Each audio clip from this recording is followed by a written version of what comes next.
Okay, it says this hangout is finally live. Howdy doody, everybody. It is Brad from the Big Family Homestead with my faithful sidekick. Hi, Claire. Claire is the mighty troll slayer, and we are here again once with, well, I said that backwards. Once again with Will from the Weekend Homestead, and we are going to be talking tech till we're tickled pink. So howdy do, Will. How you doing, Brad? Good to see you, buddy. Yes, and let's talk just a little bit about why the heck we are 7 minutes late, because we should probably, confess our tech sins when we make them. But I think most of this was not our fault. Yeah, so it's actually the fault is on my side, not on Brad's side. If you notice my picture, I don't have the nifty graphics and everything like that. So this week we were testing out a new technology for Google Hangouts, which is how we do these shows. Unfortunately, when you do a Google Hangout and if you install the app onto your phone, it takes away all functionality from your computer. So Brad and I are trying to make the connection so we can toss files back and forth and do all of our stuff. But unfortunately, Google Hangouts was blocking the messages. And then I came to realize that they were going to my phone. So then I tried to delete the program off of my phone and came to realize that iOS automatically installs it on my iPad also, which is in another room. So that iPad was answering all of Brad's calls. So I'm on my phone right now, actually. So we're showing that you can do Google Live from a remote location, but in all reality, I'm just in my living room. Just muted. Yeah, tech problems happen, and you know what's funny is like this kind of stuff is fun for me in a way because I started recording music back in the day when you started getting away from tape machines and everything was going to hard discs, and inevitably there were always companies that would sell product and they would get it out there in the market, but they really weren't finished with the beta testing and anything like that. So even though you'd pay full price for something, you would be the beta tester. And this is kind of, I think, similar to that, figuring out Google's problems for them. Well, I know exactly what they're doing, which is Google is basically forcing everybody to get away from their computers and get onto their devices because they want you to use your device more. So their app is forcing all the transaction that way. Unfortunately for us, where we use technology the way we do, it ends up where it becomes complicated. Yep. Okay. So tonight, guys, we have a topic that I am personally very interested in. We've got notes and everything. This is Will. He did the notes, man. It's awesome. And we are going to talk about podcasting.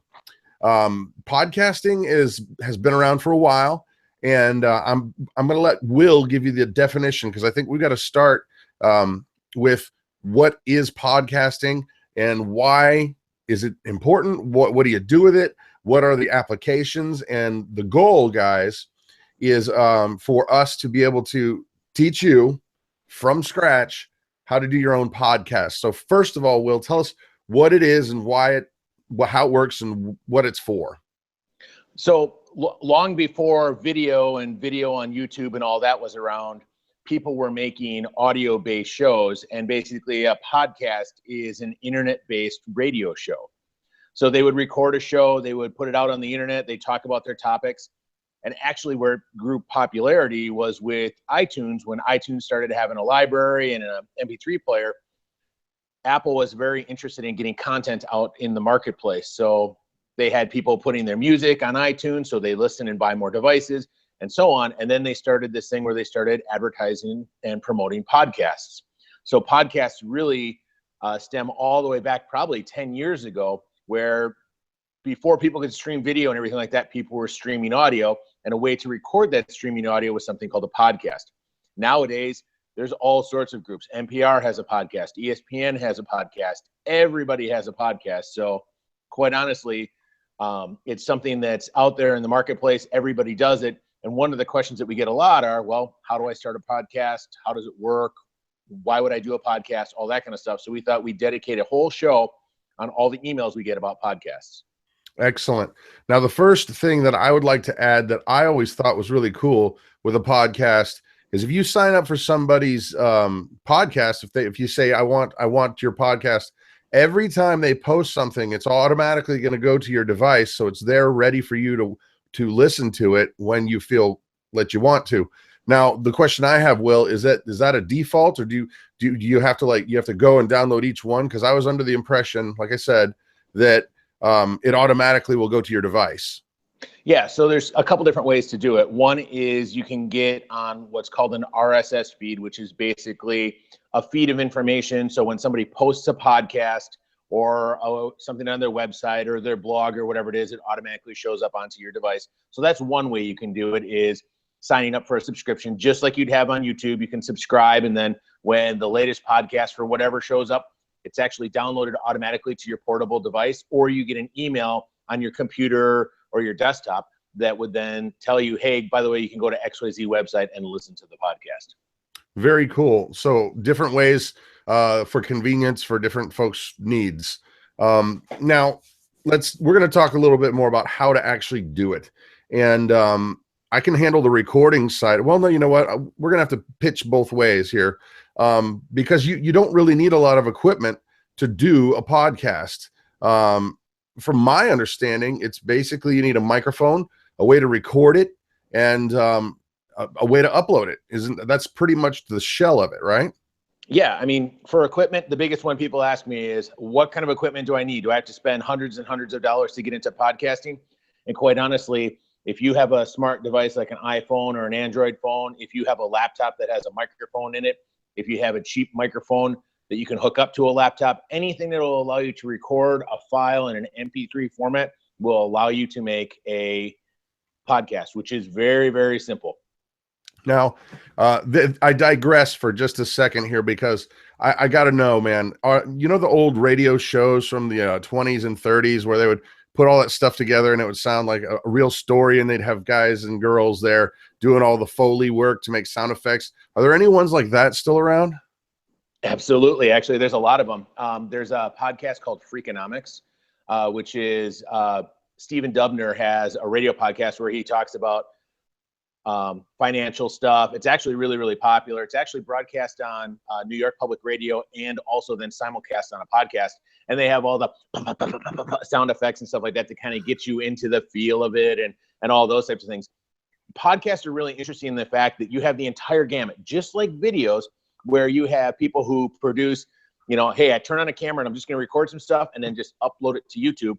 On the flip side of it, you also have people who put in a lot of production time and value. Actually, there's a podcast for the homestead people called Homesteading, and he puts in a lot of production time into it. He weaves his stories together. He gets interesting interviews, sound effects, music. It's a story. And the best part about podcasts are, you know, YouTube, you can't really drive down the road and watch YouTube.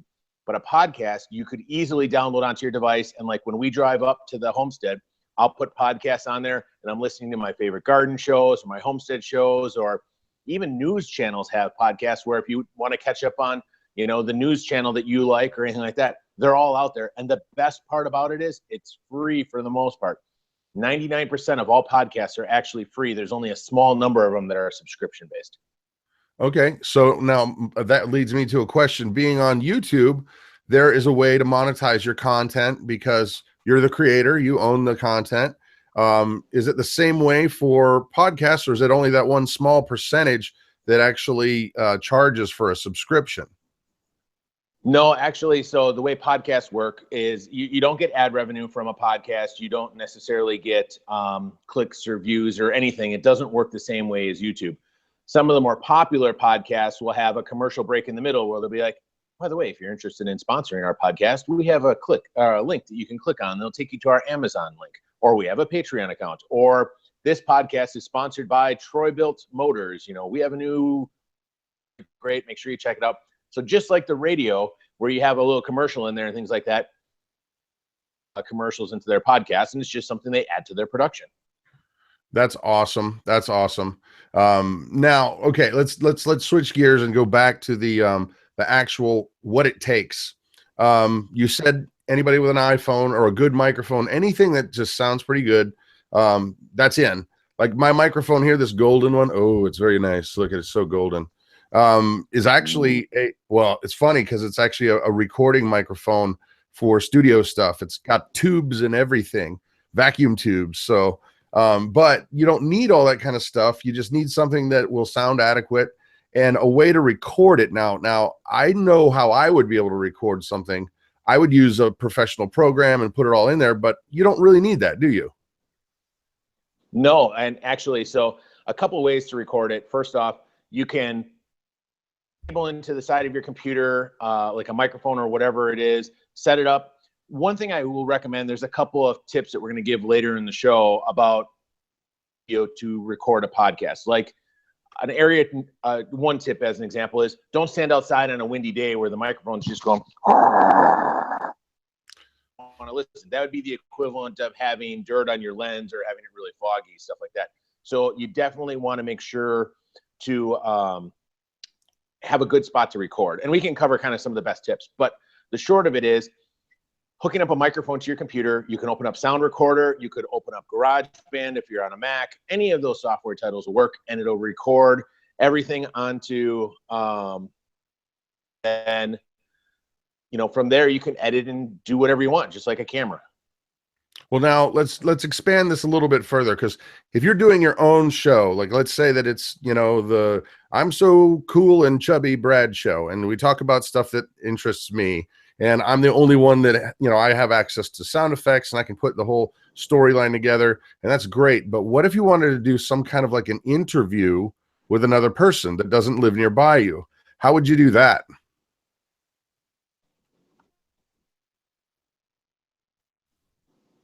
I don't know if you heard me. By the way, Lone Star, I'm actually, because I'm on my phone, I could hold it up like this. You, buddy, it's I'm losing the connection on your side. I don't know if you guys can see me or not, but we can see you. It is on a podcast. Brad, can you hear me? I can hear you. Yes. The tech show might have tech show problems. Yeah, it always. Can the folks in the chat tell me if you guys can hear Brad, and can the folks in the chat tell me if you can hear me? La la la la la. That's Brad. La la la la la. That's Will. Oh, Willie Will. I'm not saying so. Will, we are not worthy, says Baker Mom. Lone Star right. says he can hear both of y'all. Kent, good to see you, buddy.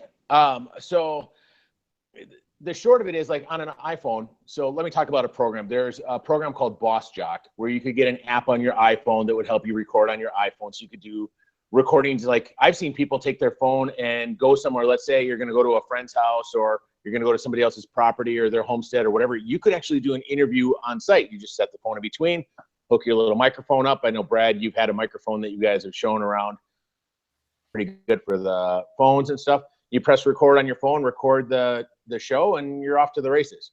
Once you have your recorded, you have to edit it. So what you want to have is you want to have it uploaded into either your Windows machine or your Mac, whatever. And there's a simple edit program where you can take out the that or the ads or the or the oh, I have to sneeze, or the person I was interviewing coughed, or any of that kind of stuff. Can be done via an editing program, and then add a little bit of music, maybe an intro like, hey, this is the Brad and Will show, brought to you by so-and-so, and that'll work. So just a couple things in the show.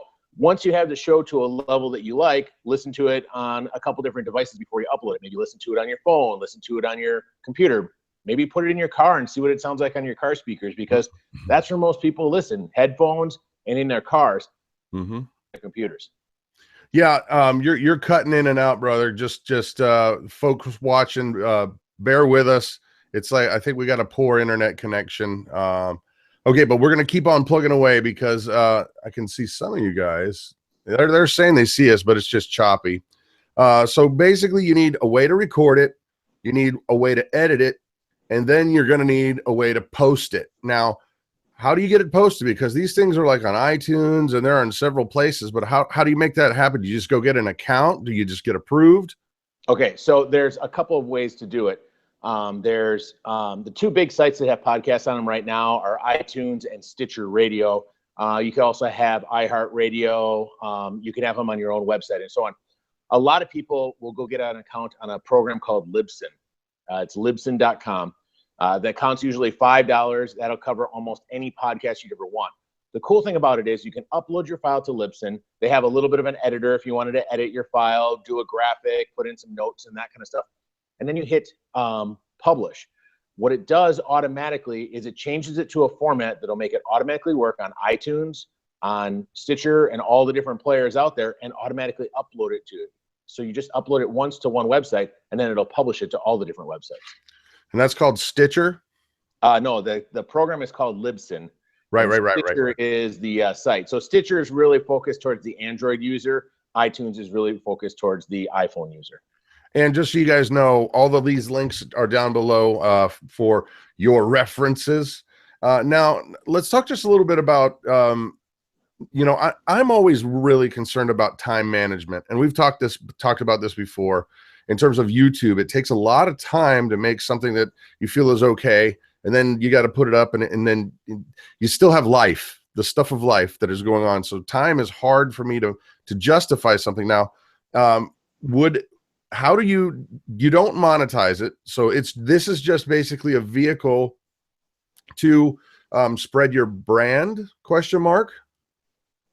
What a lot of people do is think of your users in a couple different categories: the casual user, and then the super user, the people who watch all of your videos or interact with your website and so on.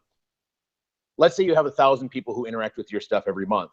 Maybe 100 of them would be considered what you would call super users, the people who you want to give extra content to, that extra piece, that extra bit. And that's what the podcast really does. It also allows you to reach other audiences, because somebody could listen on iTunes, find your podcast, and then in your podcast, you happen to say, by the way, if you want to see more, we have videos over at YouTube, and people can subscribe to your channel. And it's kind of a way to get people from other sources outside of YouTube, away from their computers, to come back to their computers and log on to your other media that you have out there. So think of it as an accessory to the product that you're already producing on your YouTube channel, on your Facebook, and so on and so forth, as a way to bring in new users, but then also provide content to the super users that you have in your group that are wanting to learn a little bit more, or you want to cover and talk about, hey, by the way, I talked about this for 5 minutes on my YouTube channel. Here's a 20-minute conversation with an expert about mushrooms. You know, as example, I did an interview with somebody who knew a lot about mushrooms earlier this week, and we talked on this podcast, and I learned a lot and got a lot of great information. And it's just, you know, a way to kind of expand the resource that you're already putting out there. Now, one thing that you said, Brad, that's really important is time management. Let me tell you a little bit about my YouTube channel. When I produce a video, it takes about 1 hour for every 1 minute of video that I put together. So in that scenario, if I put together a 10-minute video between setting up the cameras, recording, editing, uploading, social media, all that stuff, I might have 6 to 10 hours into that video. For a podcast, earlier this week, I recorded one with a friend. We turned on the microphones. We recorded the podcast. He dropped in the audio in the beginning and the audio at the end, did a couple minor tweaks, and he was done in a half an hour. He produced a product and put it out to the marketplace for all of his viewers and listeners to hear. Wow. I had a kind of an idea. I was wondering, can you put permissions on those? Like here's what I'm thinking. Because we have a Patreon account, and there are folks that help us out, and we're extremely grateful. And I was wondering if you could turn these podcasts into something that was like a benefit, a bonus to those folks in Patreon that are helping out your channel. Sure, because what you could do is you could list, you know, the podcast on iTunes and on Stitcher, let's say, but then you can also choose not to post them there, and you could just upload them to your website and just make a URL link for it, and then use that link inside of your Patreon account, and now you can have Patreon only podcasts. I know an American Homestead does that from time to time, where he'll produce a podcast that goes out to iTunes and to wherever. Homesteading does the same thing. You can listen to his podcast live. At the end of his podcast, he goes, hey, this is my 1 hour interview. The first half of it here I have on my iTunes. Thanks everybody for listening. By the way, if you're our Patreon, we have a bonus 30 minutes with the expert on XYZ topic, where we go even in depth, even further into different topics. I love it because I'm always trying to figure out ways that we can say thank you to the folks that are supporting our channel. And I think that this definitely be something that I want to personally get into. So let's talk about. Go ahead. Sorry. Before we go, can we throw one other thing in there? Absolutely, man. So think about this for a second. Every Thursday we record this show, and for an hour you and I talk back and forth. There's not a lot of visual displays other than looking at this beautiful mug here and your beautiful mug and things like that, but mostly it's us back and forth. Well, think about this for a second. You could easily download this video file, strip the video off of it so you just have the audio, put your intro and your outro on it, and now we have a Tech Talk podcast that goes out every week. So you can be producing a talk show on the internet on your YouTube channel, and then to reach an additional audience, you could strip the video off of it, just have the audio, and then share that with another group of people also.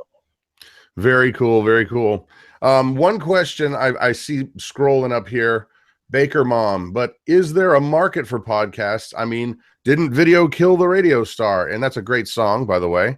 But there is a valid question for me. How many people actually are out there doing this, listening to them? I mean, is it, you know, I mean, because I would not have no idea to gauge what kind of response you're getting. Are there analytics where you know who's downloaded it, or how do you know if it's worth your time? Well, I know that there is one podcast out there from a gentleman named Tim Ferriss. He's in the self-help and promotion type piece. He did the 4-Hour Body and a whole bunch of different books and things like that. And I think he gets 400,000 listeners every month on his podcast. So I'm guessing there's still, I mean, he has a video show and everything else, and his podcast is actually one of the most popular because podcasts tend to be, and I got to really cover this too, podcasts tend to be between 5 and 15, maybe 20 minutes long at most. They're not like videos where people could put out 1-hour videos. Like this stream that we're doing right now is going to be probably about an hour long versus podcasts where there's small snippets. So you could download them, and on your way to work on the train, you can listen to it. Or when you're sitting at your desk, your boss probably is not going to be too pleased that you're sitting there watching YouTube. But if you have the radio on, listening to a podcast, they're probably okay with it. So a lot of users, you know, who work in cubicles or different offices and things like that will download a series of podcasts and then listen to their favorite shows while they sit there at work at their desk. And most often they're okay with it. That's really awesome. I am just thinking of a video stream, a live stream that's been going on for a while now, and I'm amazed at how many people will sit and watch it, and they'll watch it for a long time. And that's 50 ducks in a hot tub. That's the channel. But what he's done is he's stuck a couple live cameras out there, and people sit and watch those ducks, and they sit there and watch those ducks for a long time. And I'm like, genius, awesome. But I guess podcasts they're a little bit different. I like the way that you're saying it's more like a radio show. Because when I'm in the car, I very rarely will listen to music. I find a talk radio, something to stimulate my mind. And this is exciting to me because I love the old time radio shows, man. Well, let me throw this fact at you too. So when you're in the car riding, most times you can't control what the DJ is playing on the radio or what the talk show host is talking about. Are they going to talk about a topic you're interested in? For a podcast, you can go search for it. So if you're into woodworking, I think I looked this afternoon and there was like 175 different woodworking podcasts you could listen to. Obviously, there's going to be some that are really poor, and obviously there are going to be some that are really great. Just like YouTube, people kind of are attracted to good content. So content is key. If you put together a good podcast, people listen. Homesteading, Garden Fork. I'm trying to think of some of the other ones. There's one other one, the Homestead channel or something like that. Those 3 podcasts, very well produced, highly to listen to. In fact, actually, Garden Fork is one of the ones that I recommend to people because he does a DIY podcast. And the coolest thing is it's not just him talking. He'll set up a Skype call where he can record a Skype call, and then he'll make that into an on-the-air interview. So last week I was on the phone with him. We talked on Skype for a little bit. He recorded the thing, put it together, and that was the show that he put out this week. Very cool. Now, question, world without rule of law. This is something we covered a little bit earlier, but he's asking if I record the audio, where can I publish it other than YouTube? And the 2 big ones were iTunes, and what was the other one? Stitcher Radio. Stitcher Radio. And those links are down below, guys. Question. Could I use a podcast to explain what your channel is about and stream time? Stream time. Sure. Yeah, I mean, you could, a lot of people do that. They'll be like, well, here's how Eric starts his show. And if you guys can post a link on it or whatever, Garden Forks podcast, the short of it is Eric starts it and he goes, hi, this is Eric Rochow. We're an eclectic DIY show. We have a YouTube channel that does this. We have a podcast that talks about this. And today we're going to talk about this topic. And then they talk about that specific topic, or they might have a menagerie. Like when he and I get on the air, we'll talk for 25 minutes about 5 different things, you know, and kind of just cruise through stuff. But other times he'll have experts on, like he had Erin, the impatient gardener, on, I think, at one point in time. And she specifically works on gardens and ornamentals and things like that. She just needs tons of information. And the coolest thing was when the podcast was done, they had the links to how to contact the people, so I could just send them an email and they sent me information back, which was helpful. Wow. Let's talk about how you're going to be able to record these other conversations like Skype. You know, we have a note here for a piece of software called Call Recorder. How does that work? How do you get somebody else's cell phone signal into your recorder?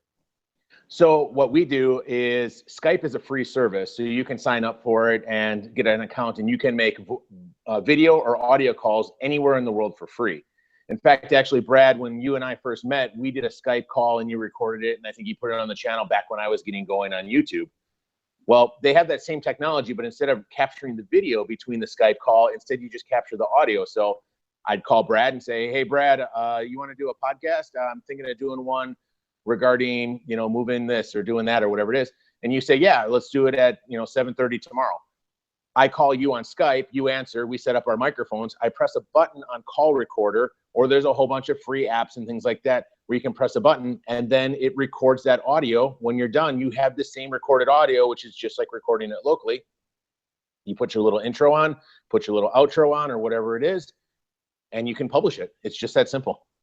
When Now let's talk about how do you go to iTunes to get an account, or do you need to go through Libsyn? How do you go? Like, because when I put up a video for YouTube, I have a YouTube account. I post it. It shows me how to do it. Is there like a home page for a podcast, or is it just you go through this Libsyn service? How does it work when you're actually posting things? So for both Stitcher and for Libsyn, or if you have an iHeartRadio account or a Facebook account or Twitter, just like today, you would have different accounts all set up. The cool thing is once you have your account set up, which are free at all the services, you dial into your Libsyn account and you just click the boxes of the services that you are going to be broadcasting your stuff to. So you type in your username and password for your iTunes and your Facebook and your wherever you want this content to go. And then Libsyn will automatically log in and keep the login for those. So when you upload the file, you're good to go. Sweet. So, okay, I'm going over our list of things that we wanted to cover, and we're almost to the bottom, man. You're rocking this, brother. So let's talk about my last podcast. If we can post this show tonight as an example, I did. There's a link down below. Talk about your last podcast. So Eric and I have probably once every 6 or 7 weeks, I become he'll call me up and say, hey, do you want to be a guest on my show? And we talk about whatever's going on. So, he'll look at my YouTube channel, I'll look at his or whatever it is. And we ended up talking about, some wild ramps that I had growing on my property, how to cultivate mushrooms. Trying to think what other stuff we talked about. We talked about the Google router, and we talked about the DJI Spark, because a lot of his listeners are very tech focused or tech savvy folks too. So we talk about a little bit of technology just like we do here. And I'm kind of the tech guy that comes in and talks about all the cool things on that stuff. He talked about some really cool stuff he's got going with Troy-Bilt, who is one of his sponsors. They actually had a giveaway where on the podcast, he announced that they're giving away a electric powered weed whacker. And all you had to do is be a member on his Instagram account. And his listeners listening to the podcast got a chance to win a $500 weed whacker that was a gift, or not a gift, but a sponsored item from Troy-Bilt. So we talked about that a little bit and stuff, but it was kind of cool how, we covered a lot of different things. It was super easy to set up. Like literally we just trade an email back and forth and go, what time, what topics, just like you and I do for this show. And then we just show up on Skype, record the call. He does a little bit of editing and it's live. And if you guys can, post it down below, take a listen. I would say Eric is in one of the top probably 10 podcasts out there on iTunes. He does a really good show, a lot of great topics. I think he has like 300 episodes. He's been doing this for years, and he has a really big following, which supports his channel. I mean, he's got 85,000 subscribers on YouTube and a big following on his podcast. So ultimately, I mean, I think that the different things that he does, the newsletter, the podcast, and his YouTube channel all help kind of make everything better for him, to the point where now he's getting, corporate sponsors. Wow. We got a question from I'm going to say this wrong. Yoshanil T. Sands. Besides editing software for video and podcast, best advice on keeping in touch with the want personal contact viewers/listeners? You lost me on the last part there. I think he or she is asking, how do you keep in touch or keep in touch with the people that really want to have a one-on-one contact with you as viewers or listeners? if people, like, I've had even people from this this video show contact me and say, hey, how do you get a hold of me? And I know that I've sent out my email, will@theweekendhomestead.com. That's not my personal email. That's the email that I use with my channel and with all the different social media sources and stuff like that. So if people want to get a hold of me, I have no problem giving out that email address, and people can send me emails and ask me questions. I know that there's people who are in the chat right now that have emailed me this week on different topics and things like that. You know, keeping an email way to contact people, like Eric's is radio@gardenfork.tv or news@gardenfork.tv. You know, channels have email addresses, and if you give that out to people, they'll email you and you just have to respond back. The one thing that I have found that is really effective that a number of channels have been doing recently, because the YouTube notifications has been kind of goofy, or there's been different problems with the YouTube mail system sending out the thing in the email saying there's a video and stuff, that they make a newsletter and they have people sign up for a newsletter. I mean, there's free newsletter services. I'll get some for next week for the show that we can talk about, where you could have a whole bunch of news on there. And then when you post a video, an email goes out to your viewers that opt in that says, hey, Brad's got a new video on making bread, or Claire's got a new live stream coming up here on Tuesday, and that kind of stuff. So that's a good way to do it. Well, I tell you what, that the YouTube mail system, whatever they're doing, has been wonky. I actually have a devotions channel that we do during the week, and I very, very rarely will get any email notification that something's been sent. But then all of a sudden, I'll go into the actual up there, the where you've got your little alarm that shows that there's email, and it'll be like 60 of them, but I never knew that any came in. So that is a definitely challenge, because people get offended and they think that you're just ignoring them when you're not. You just don't know. And so for me also too, guys, the thing is this: I kid you not when I say that I at least get 200 messages a day, whether it's a YouTube, private message or a regular message or an email. And the reality is there's only so many hours in the day. And when you combine that with whatever's going on with YouTube, it's really a challenge to stay in contact, for people to think that, hey, I asked you a serious question and you're just not answering. Well, a lot of times we don't know.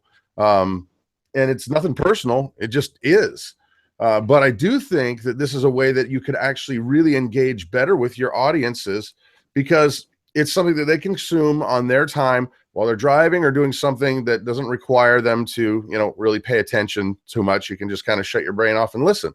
And so for me, I think this is a total win. Do you see any downside to it? The downside is that, like, when you do a live stream, you have the folks in the chat that are constantly, posting different items and things like that, which is always helpful. You can see the comments from other people, and people can comment and build community. A podcast is a little bit more of a one-to-one relationship. So you really have to be able to hold a conversation with yourself, almost in the sense of, if you don't have a guest or a person to bounce off of or anything like that, you're kind of talking to a microphone in a vacuum with nobody responding and nobody giving you any feedback. Then you put it out there and you wait for the feedback. So that's the only thing that's a little bit different about video or about live stream and those types of things, is you produce the content with no interaction from anybody. When you put it out there, you have to wait for the interaction to come back. So that is a little bit of a downside. Yeah, I got you. And well, I'll tell you what, if you guys have any questions, now would be a good time, because I think we've rounded out the notes that we wanted to cover today. And the basics, if I catch this correctly, the basics are, if you want to do a podcast, first, get yourself some good content. Don't just sit there and, you're going to have a conversation with the wall. But the second thing is, you need a way to record your podcast. So a microphone is an essential, and any kind of way to record it. Maybe it's, your phone, maybe it's a laptop, maybe it's your computer. Then you're going to need to be able to upload that to a service. And if you want to record folks, that are not in the room, you need a way to do that with Skype or some other, call recorder kind of thing. Then you post them. And here's one thing I didn't figure out, or didn't figure to ask. How do people find you? How do you get known? Well, a couple things. So the more you get listenership, the more it moves up in the ranks in different categories. So if you went to iTunes right now and you typed in homesteading or gardening or any topic that you're interested in, it'll give you a rank of the top 10 new ones, the top 10 all time, the top 10, most popular, the oldest. You can sort it out a bunch of different ways. Second thing is you put the keywords and things like that, just like on YouTube, into your descriptions, your titles, and your tags. Make sure you spend a lot of time writing a little description for every one of them, because those keywords are what Stitcher and iTunes and all those services use. So when somebody goes to them and says, I want to listen to a podcast about woodworking, well, if you don't put woodworking anywhere in any of your title, description, or anything like that, people who are looking for that are not going to find you. And then the last item is talk about it on your media sources. Say, hey, by the way, here's our live stream, and if you get a chance, make sure you go check out Garden Fork Radio on iTunes, or go check out the Big Family Homestead podcast that's going to be posting once a week, or whatever it is. The cool thing for creators too is, let's say you wanted to rip out 4 podcasts in a row because you had some time in the afternoon. You could record 4 20-minute podcasts, edit them up, upload them all, and then schedule them to be released. So let's say every Saturday morning you have a podcast. Once a month, you upload all your stuff, and then it automatically goes to all your viewers, or your listeners, I should say. Then your listeners, when they're subscribed either on Stitcher or iTunes, or your email subscription, or your video, or any of that kind of stuff, ultimately, they can get your content, download it, listen to it, and then if they like what they're listening to, when they hit the subscribe button or hit the next button, it goes to the next show and the next show and the next show. So it's definitely a good good way to contact and connect with your listeners and the people who are in your community. Yeah, it's kind of funny. I'll blame it on the kids, but the truth is, I really, really love these shows. We used to get these cassette tapes and then CDs as they came out of a program called Adventures in Odyssey, and it was, it was basically a spiritual kind of thing, but they didn't really cram it down your throat. But it was stories in this place called Odyssey. And it was TV show stuff. I think they're still doing them. But I have to admit, if I had a chance to be listening to music or listening to one of those things on the radio, we would always pick the cool story with all the sound effects and well acted out storylines and stuff like that. And I'm actually excited about this. I'm jazzed up. I want to figure out how to do something. Now I got to figure out what to do. Well, let me throw one last one to you. So let's say you record video for your YouTube channel. One of the other things that you can do is you can post video on iTunes. So you can have a video podcast or you can have an audio podcast. So example, if you look up Garden Fork, you'll see 2 options. One is the audio only podcast, and then the second one is a simulcast of his shows. So if he produces a show for YouTube, he also puts it on iTunes, because if, let's say, somebody's not subscribed to him on YouTube, but has a subscription to the podcast on iTunes, he can also find the videos there. So he gets additional videos and additional exposure that way too. It's a really good way to just put another line in the water, and it doesn't cost you anything extra. And once you start getting established, you'll get people coming in from different sources. You never know where your people are going to come from, but what you need to be able to do is be all the places where the people are. I agree. Now question, with the video uploads to iTunes, does it work the same way? Do you upload it to their server, or do you upload it to YouTube and then give them a link? How does that work? You upload it to Libsyn, and then Libsyn publishes it to YouTube. One point on that though, you only get so much storage on Libsyn. And let's say a 1-hour podcast or even a 30-minute podcast might be 15 megabytes or 25 megabytes in size. A video might be gigabytes. One thing is, the more space you use on Libsyn, the more it costs. For most people, the $5 a month account on Libsyn will support your podcast for 100 episodes. Versus you start throwing video on there, you might chew it up really quickly. So that's the only word of warning. Not a lot of people do video, but I just don't want people to get confused if all of a sudden they see, well, wait a second, I can listen to a video podcast and an audio podcast. That's how that works. Now, but the question actually is, does it put it into Libsyn server, or does it put it into YouTube server? No. So you upload a video to YouTube. That's one thing. If you want to put your video onto iTunes, iTunes does not host video or audio themselves. You have to have a third party do it. So that's what a company like Libsyn does, is they support your content on their server, and then they send a link to iTunes, which is compatible with iTunes, to make it work. Could you do it yourself? Yes, but it's exceptionally complicated. You have to have a certain level of security. You have to have a certain level of all different authentications on your website. I'll be honest with you, For most people, it's a lot easier to pay the $5. You put the stuff on Libsyn server, and they make links that automatically lock into YouTube or into iTunes. Sorry. Yeah, no doubt there, man. And besides, you have to have a fast server and a really, really broad line to do that kind of stuff. It's way out of the reach of most folks, and you wouldn't want to do it anyway. Just even have it stay up and running, like to have the uptime, because think about it, at any point in time, somebody could download or stream one of your audio or video podcasts. And when that happens, the server has to be available. If it doesn't work, the person's just going to move on. So why not just make sure that it works perfectly every time? I agree. Do we have any other questions before we're actually going to be going over to Will's channel tonight? He's got some stuff for us, and I believe you have some secret documents. Do you? Actually, the secret documents are going to be in 2 weeks. I'm waiting for some more stuff to get translated. Tonight is going to be, last week we took a tour of the property via ATV, and a lot of people asked, well, how do you maintain this? What are the maps like? What does this all look like? So I have a map and a video tour that we're going to narrate over to kind of show you what kind of trail system and what the property on the Weekend Homestead looks like. We've got about 7 miles of trails, and we're going to go cruising through them.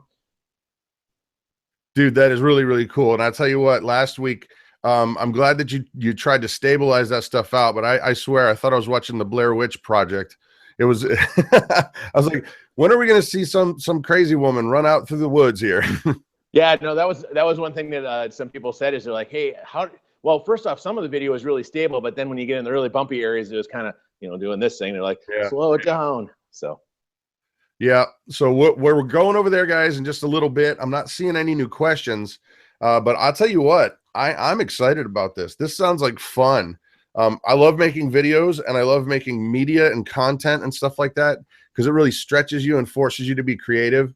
And not to mention, documenting all the stuff that's going on around you. I mean, we live we've got 7 kids, and we're in an acre and in transition. We're moving to a new location that will remain hidden until it happens. But I think this could be fun. My wheels are turning, and I think that we could come up with some really cool things to do.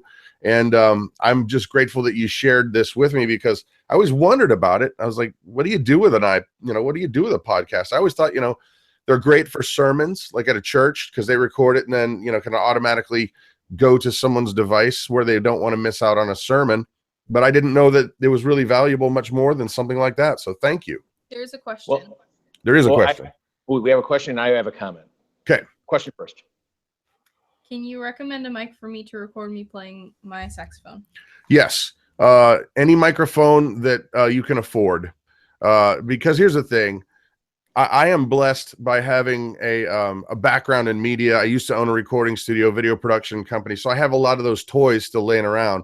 But microphones, guys, are a very tricky thing, because sometimes you can find bargain microphones that are really, really good, but 90% of the time, they're not going to be good. And the thing is, you got to stick with name brands, and you really have to know what it is that you're trying to record. Now, you're saying you want to record a saxophone. Well, I would say that you could use, if you have $100, there's a microphone called a Shure SM57. And that's pretty much the staple for horns and brass, and even some guitar amplifiers, unless you get into really, really expensive microphones. The one that I have here actually is what they call a large diaphragm tube microphone. And there's a link to it down below. But all that fancy schmancy, stuff, all that means is that it's got a very big diaphragm. And what that means, guys, I think Will's out. It looks like he took off. But what that means, okay, cool. What that means is that there's a very thin piece of mylar that they usually sputter gold on it. And when it vibrates, it actually creates electrical energy via the magnets. They send that down, oopsie, dong, that sends that through the tube and then goes into your recording device. And they say it gives a warmer sound. And I do believe that. The funny thing is that like, the microphones that are the most sought after are like the old timey, they're called Sennheisers, and there's another German company called Telefunken. And you can spend $50,000 on a microphone, but you don't have to. Yeah, no, your eyes, that's true, man. The recording mic that I had when we were doing vocals, it was a U87, and that was a bargain at $2,800, and it really was only good for vocals. But you don't have to spend that kind of money. What you got to do is just find something that's, you know, trustworthy. And if you got $100, then that'll be a great saxophone mic. But there are different mics for different applications. Can we talk about microphones for just a second? Because I know that that's one thing that I said we were going to talk about when we came to the end of the show here is some tips about best tips you could use on doing a podcast. And then the second one is which microphone I use. I got to look at here to get the right model number. ATR 2100. It's an Audio Technica mic, and it works really well for me. I think it's $50 or $60. It's USB. It hooks up to any computer, and it'll work. One thing I will recommend is if you're going to do music recording or if you're going to do recording on a microphone for a podcast, one of the things that you're going to want to get is one of those screens. They're usually like $5 to $10. It's a pop screen, so you don't get that, you know, that, you know, in the audio like that. Where's my pop? So that'll take that out of there. I had one on here. Actually, is it down there? I don't know. There's a cheap way to do that, dude. You can, if you don't have that money or you don't want to spend that money, one way that we used to do it old school when we were starting out and poor as dirt musicians kind of thing, all you got to do is take a metal hanger, like a coat hanger, stretch it into a circle, and you put pantyhose over it. It does the same exact thing. And, you know, anybody who doesn't have two nickels to rub together, that's the great pop filter hack. And that's what it's called. They're called plosives. Your P's and your B's come out of your mouth with a lot of force, the air that comes out. And so the diaphragm that's in here is very sensitive to that. And if you don't break that up and disperse it, it will do, like you're saying, it makes an explosive sound. They're called plosives. So a pop filter is definitely a must. If you want to get really, really serious, grab that thing for me, Claire. Yeah, careful. Well, while you're grabbing that, let me give a second tip here. And it's a really secret one, but you can get what's something to deaden the sound around you. An easy way to do it actually is to do your podcast in your closet. So where all your clothes are hanging, if you have a walk-in closet, actually that's where I record mine is. I just set up my laptop on a little table in there and hook up my microphone with a little pop screen, and I stand in the closet and I record my podcast. Which brings me to tip number 3, which is when you record a podcast or audio, almost all the radio stations out there, you'll see the guys sitting behind the desk and things like that. But for the most part, if you're doing audio voiceovers or anything like that, most of the people stand because you give your best presentation audio-wise when you're standing up with good posture. You sound the best. So definitely kind of the third tip is, or fourth tip, I should say, is to stand up when you're doing it. Yeah, you know, this thing here, this device here, if you can see it, it's this is a professional sound deadener. And what you do is you mount it in front of your mic and you stick your face right here, and it has the same effect as being in the closet, but you don't have to be in a closet. I will say though, that's not a thing that, you know, it's not cheap. They're silly. They're actually expensive, but you can make that kind of stuff.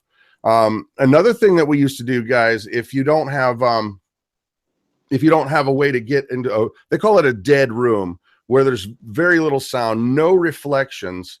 You can use actually egg cartons up on ceilings and things. You can staple them up there, tape them up there. And what happens is it stops the sound from bouncing back in a way. So if you can deaden the room, we've done it with, like, I've made 2x4 frames that are like 4 feet by 6 feet high, and you just hang old carpet on them or something like that, anything like that. And you can make like a, I guess like one of those shields where it's got 3 or 4 pieces and they're hinged together. And that will absolutely improve any microphone. That's one of those things that any microphone will be helped by that. Now, seeing that we got 4 minutes left, I don't think I have enough time to talk about preamps and compression. Holy cow, that's like a whole nother episode. Preamps and compression, dude. Compressors, we can talk about that another time, but that's what the radio guys are using. The reason why their voices always sound like smack, smack, smack, it's right there in your face, is a technique called compression. And we'll talk about that some other time, but for now, I think it's time to get ready to jump on over to your channel, bro. Can I give my last and final best thing about podcasts? My ultimate favorite, and I think everybody here will appreciate it. Do it. You can be in your pajamas. You don't have to do your makeup. You don't have to do your hair. You don't even have to brush your teeth. You don't have to do anything. You could roll out of bed with that morning radio voice, and you could do your podcast and talk about whatever it is you want to talk about. So that's the best part about it. Like all the product that goes into making this and the time that Brad and I spend doing our eyebrows and hair and everything else. You don't have to do any of that because there's no video. So that's the nicest part about podcasting.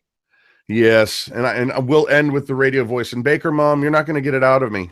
They keep trying to find out where it is that we're moving, but until we sign a contract, I am not going to reveal the secret location. But I will say this. Thank you all for coming and have a safe evening. What was the way that Paul Harvey used to end? Oh, good day. Paul Harvey was a baller. So we're all running over to the Weekend Homestead channel right now. Will, thank you so much for sharing. And we are just so very grateful that we get this time and hopefully it'll benefit all you guys. I know it's benefited me, and we're just really grateful, man. If you guys have any questions or anything like that, feel free to email Brad or I. We're always looking for suggestions. This show came from a suggestion that we got emailed a couple times from a couple different things. So if there's something you guys want us to cover, send us an email and make sure you give us the thumbs up. I'll be up online here and live streaming in about 5 minutes. I just got to switch to the different studio. We're going to head to Studio B, and we'll be on our way. Studio A is your telephone in a hallway. Studio B is downstairs in the basement. Exactly. Love it, man. I love it. We're high class here. Yeah, all I got to do is thanks turn a my lot. mic around, and then I can be in Studio B. Perfect. Love you. All right. By the way, Baker Mom, Will is the Weekend Homestead. Just look for us on YouTube. I'll be live in just a minute here. And if you get lost, there are links below. So thank you guys. Have a great night, and we'll see you back next week. Peace out.